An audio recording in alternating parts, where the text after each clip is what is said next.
Pilar Hercules adalah nama yang disebutkan oleh Plato untuk menggambarkan penanda batas Atlantis. Menurut teksnya, Atlantis terletak tidak jauh dari batas ini. Selama berabad-abad, lokasi pilar Hercules diperdebatkan oleh banyak orang. Pilar tersebut pada umumnya diasumsikan sebagai bukit batu di Selat Gibraltar di Eropa dan Gunung Aca dekat Ceuta atau Jebel Musain, yang terletak di sebelah barat Ceuta di Maroko. Yang lain lebih memilih untuk menganggapnya sebagai sepasang pilar yang terletak di luar kuil. Penulis klasik sering merujuk pilar tersebut tanpa secara spesifik menyebutkan lokasinya. Pilar tersebut, pada zaman dulu, diidentifikasi dengan Selat Sisilia, namun semenjak Eratosthenes ke-250 SM, dipindahkan ke sekitar Selat Gibraltar, yang mencerminkan perluasan pengetahuan maritim Yunani. Selain itu, penyair Pindar dalam Tertnemean Ode menyebutkan pilar tersebut sebagai metafora batas pengetahuan geografis masyarakat Yunani, batas-batas yang tidak pernah statis. Di dalam dialognya, Plato tidak menyebut pilar Hercules adalah bukit-bukit di sekitar Selat Gibraltar, yang terakhir ini baru dikenal belakangan. Selain itu, pendeta Mesir juga menyebut penanda batas tersebut, seperti pilar Hercules, jadi yang dimaksud bukan pilar yang dikenal oleh orang Athena tersebut. Selain itu, Plato tidak menyebutnya sebagai pilar, tetapi adalah tugu, Yunani stelas, yang berada di perbatasan. Hercules adalah identik dengan Batara Kala karena keduanya memiliki sifat yang mirip. Batara Kala dan Hercules masing-masing adalah anak dewa tertinggi, baik Batara Guru atau Zeus. Kelahiran mereka adalah tidak senonoh, Kala lahir dari nafsu Batara Guru yang tidak terkendali pada Dewi Uma sementara Hercules adalah dari rayuan Zeus terhadap Alkmene. Batara Kala dan Hercules keduanya memiliki nafsu yang tak terpuaskan, dan sifat yang sangat kasar, brutal dan keras di sepanjang hidup mereka. Rupanya, Solon menerjemahkan Kala menjadi Hercules. Penulis menghipotesiskan pilar Hercules sebagai tugu batas yang dihiasi dengan wajah Kala, seperti yang banyak sekali terdapat di Jawa dan Bali. Dalam Timaeus, karena suatu alasan, laut di bagian tersebut tidak dapat dilalui dan ditembus, karena ada sebuah gundukan lumpur di tempat itu, dan ini disebabkan oleh tenggelamnya pulau. Sebuah gundukan lumpur, adalah terjemahan yang dikenal oleh umum dari frase Yunani kuno, Pelou Kartabracheos yang ditulis oleh Plato. Kartabracheos adalah bukan tata bahasa yang baik dan tidak ditemukan dalam naskah apapun, Pelos adalah maskulin dan merupakan anteseden kata ganti relatif, kata bracheos seharusnya, adalah adverbial. Arti harfiahnya, Pelou adalah, tanah liat, atau, lumpur, Karta adalah, sangat, dan bracheos adalah, gundukan, atau, karang. Terjemahan alternatif lainnya adalah, terdapat tanah liat dalam jumlah besar dan kedalaman dangkal, Rodolfo Lopez, 2011. Penulis menerjemahkan Pelou Kartabracheos menjadi, terumbu karang, dengan alasan bahwa formasi laut tersebut langka di Mediterania sehingga orang-orang Yunani dan Mesir tidak memiliki istilah untuknya.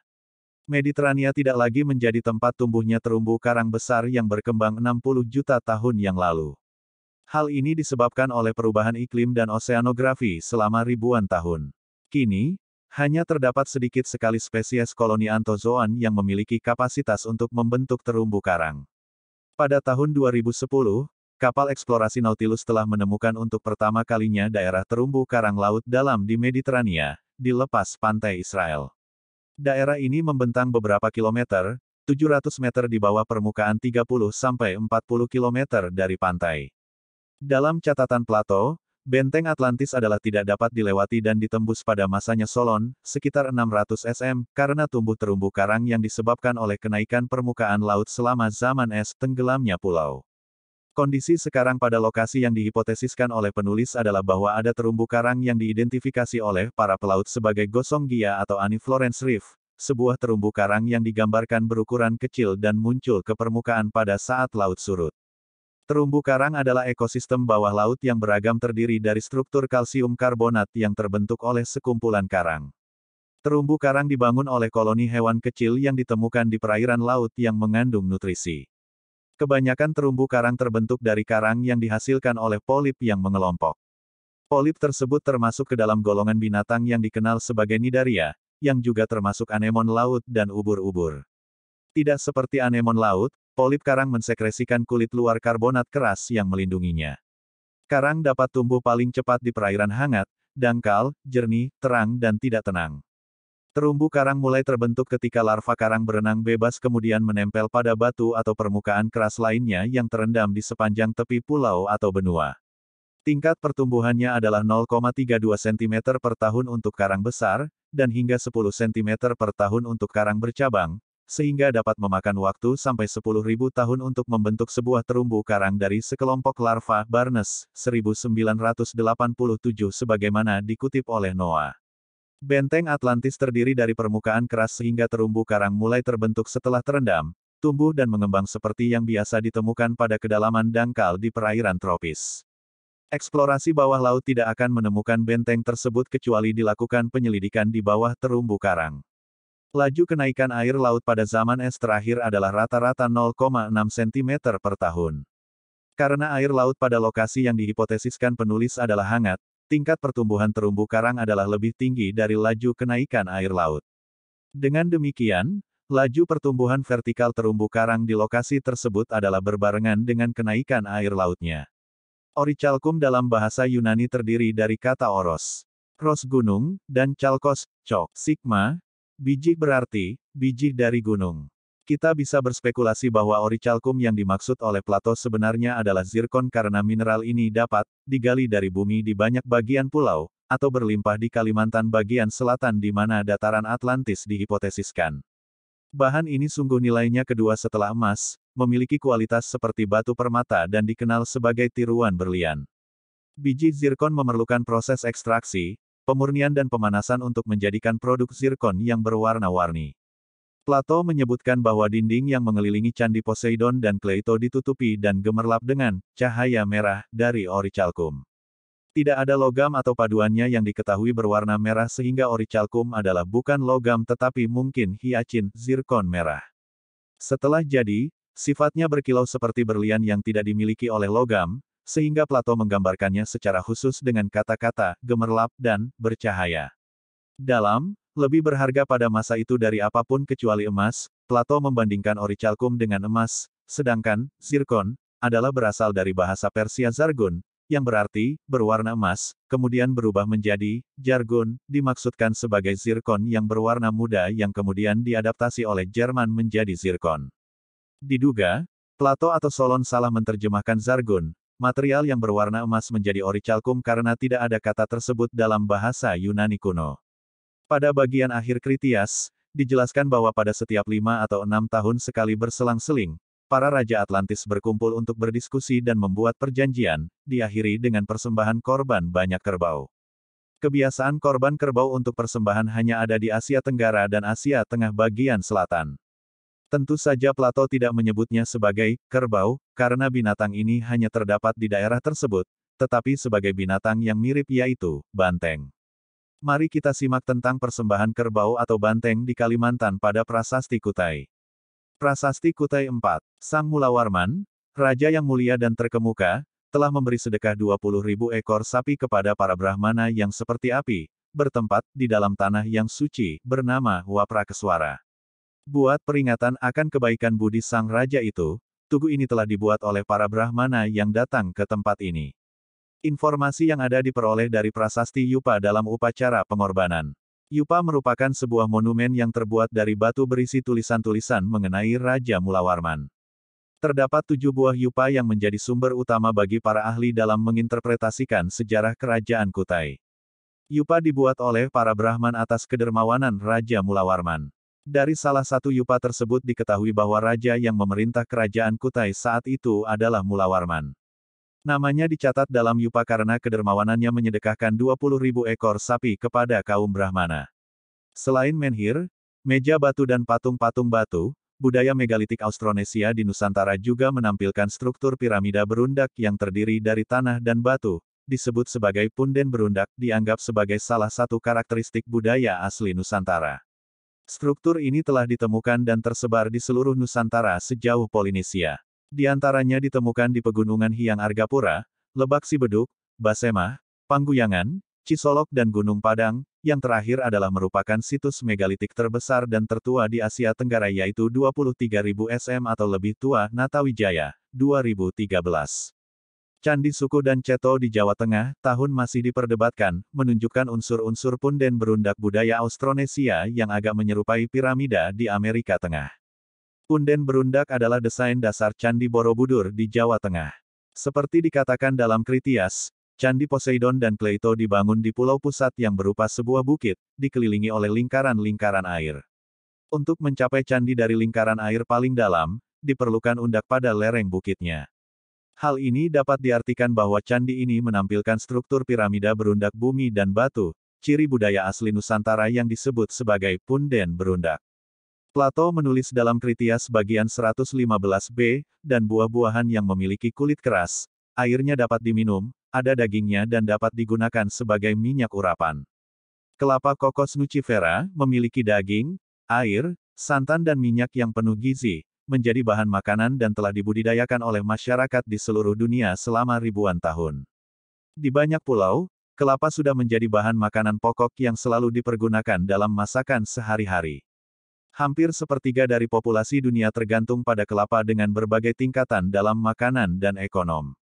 Kelapa Cocos nucifera memiliki daging, air, santan dan minyak yang penuh gizi, menjadi bahan makanan dan telah dibudidayakan oleh masyarakat di seluruh dunia selama ribuan tahun.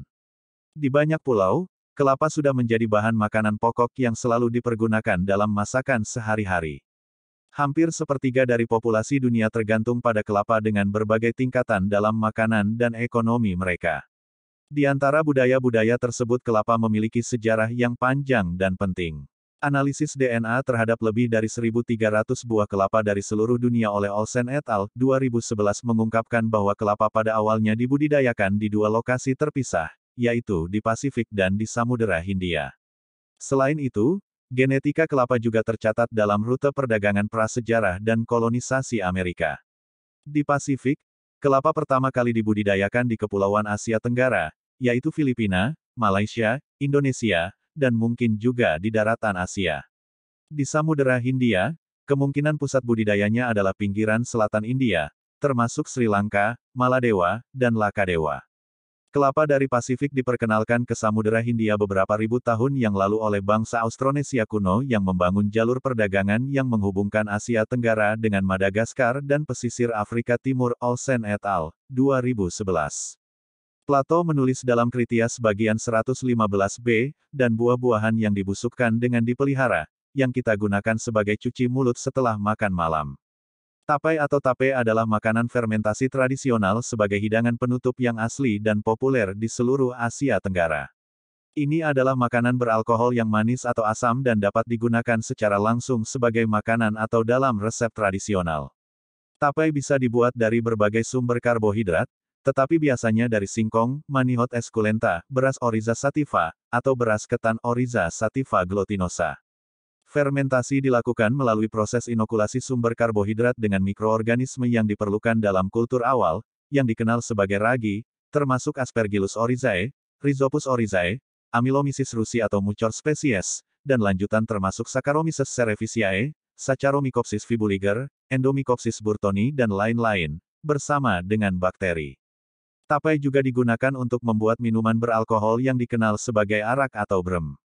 Tapai atau tape dikenal dalam nama yang berbeda, di Indonesia sebagai tape atau tapai, Jawa tape, Sunda, Jawa Barat peyem, Malaysia dan Brunei tapai, Thailand haomak, Kamboja chow atau tapai, dan Filipina tapai atau binuburang.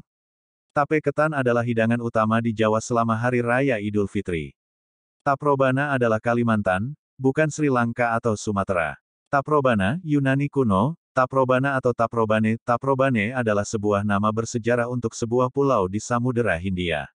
Onesicritus K360 sm, K290 sm, adalah penulis pertama yang menyebutkan Pulau Taprobana.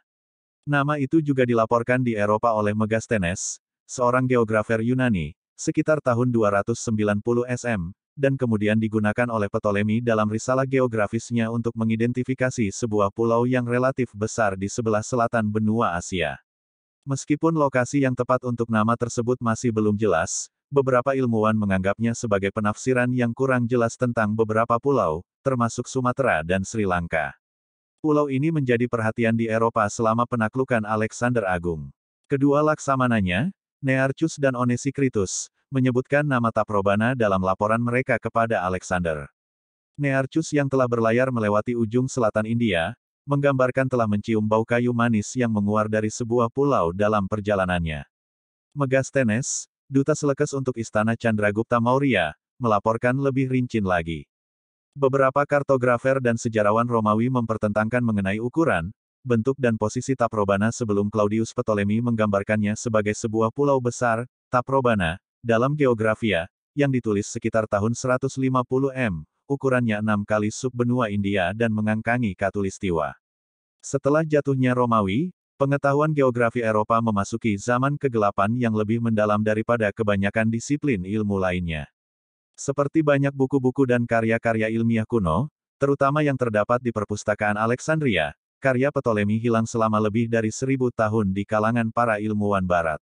Pada akhir tahun 1400-an, setelah para ilmuwan Renaissance mempelajari tulisan-tulisan para ilmuwan Muslim yang telah menyimpan banyak pengetahuan klasik yang telah hilang di kalangan Barat, karyanya ditemukan kembali dan diterjemahkan ke dalam bahasa Latin, bahasa para ilmuwan Barat yang lebih umum digunakan pada saat itu. Geografia menjadi populer sekali lagi dan telah dicetak lebih dari 40 edisi. Dalam Geografia, Ptolemy menjelaskan dan mengumpulkan semua pengetahuan tentang dunia geografi di Kekaisaran Romawi dari abad kedua Masehi. Sebuah usaha besar dalam kalangan para ilmuwan pada masa itu, Geografia ditulis dalam 8 jilid. Bagian pertama membahas masalah proyeksi, yaitu menggambarkan bumi yang bulat pada kertas yang datar. Bagian kedua meliputi 7 jilid dan seluruhnya terdiri dari atlas. Satu masalah yang ditemui oleh para sejarawan modern ketika meneliti karya Ptolemy adalah bahwa karya-karyanya semua disalin dengan tangan dan kemudian didistribusikan. Banyak dari peta-petanya tidak digambar ulang ketika menyalin dan kebanyakan salinannya tanpa melampirkan gambar-gambarnya. Bahkan buku-buku dan peta-peta yang dibuat berabad-abad kemudian hanya berdasarkan deskripsi atau peta yang sudah hilang. Salah satu sumber yang menunjukkan masalah ini adalah Al-Masudi, seorang ilmuwan Arab, yang menulis sekitar tahun 956 m dan menyebutkan bahwa geografianya Ptolemy meliputi peta-peta berwarna yang menyantumkan lebih dari 4.530 kota dan lebih dari 200 gunung. Dalam peta dunia Ptolemy, ia mengidentifikasi banyak wilayah geografis termasuk Taprobana dan Aurea Chersonesus. Taprobana telah menjadi subjek perdebatan. Generasi-generasi berikutnya dalam membaca deskripsi yang samar mengenai pulau tersebut kemudian berselisih atas apa yang dimaksudkan oleh pendahulu mereka. Para ilmuwan pada abad ke-18 dan ke-19 mulai menganalisis bahwa Ptolemy telah mengalami kerancuan dalam menyebutkan Sri Lanka dan Sumatera, atau bahkan ujung selatan semenanjung India. Pada akhirnya, selama berabad-abad tidak berhasil untuk menetapkan satu tempat dengan label Taprobana. Nama Taprobana telah diterapkan kepada Sumatera dari abad ke-15 dan seterusnya, setelah kesalahpahaman oleh penjelajah Italia Niccolo di Conti. Conti adalah wisatawan Eropa pertama yang membedakan Sri Lanka dari Taprobana dan mengidentifikasikannya sebagai Sumatera, dengan penekanannya bahwa pulau itu mengangkangi Khatulistiwa. Selanjutnya, geografer, sejarawan, kosmografer dan pemikir lainnya menjadi terlibat dalam kontroversi mengenai identifikasi persisnya. Kebingungan mulai timbul, apakah Taprobana yang digambarkan oleh Mappaemundi pada Atlas Hereford, Ebstroff dan Catalan serta Planisfer Fra Mauro dan bola dunia Martin Behaim adalah Sri Lanka atau Sumatera. Peta-peta seperti Cantino, Caverio, dan Contarini telah menyesatkan pembaca kontemporer yang selanjutnya meneruskan kebingungan ini baik melalui diskusi secara implisit kasual atau bahkan menggambarkan secara eksplisit pada peta, yang kemudian menyebarkannya secara naif, dengan tingkat ketelitian yang sama dengan sumbernya dan memproduksinya untuk pengguna langsung.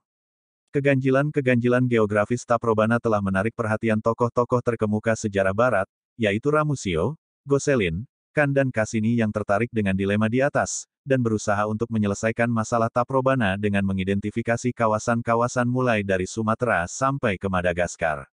Geografer, sejarawan dan budayawan Venesia Ramusio dengan mengandalkan keterangan dari anonim Portugis dan berdasarkan data geografi dan astronomi berusaha untuk mencocokkan lokasi dan dimensi Sumatera dengan posisi dan ukuran pulau yang diklaim telah ditemukan oleh Iambulus, seorang pedagang Yunani.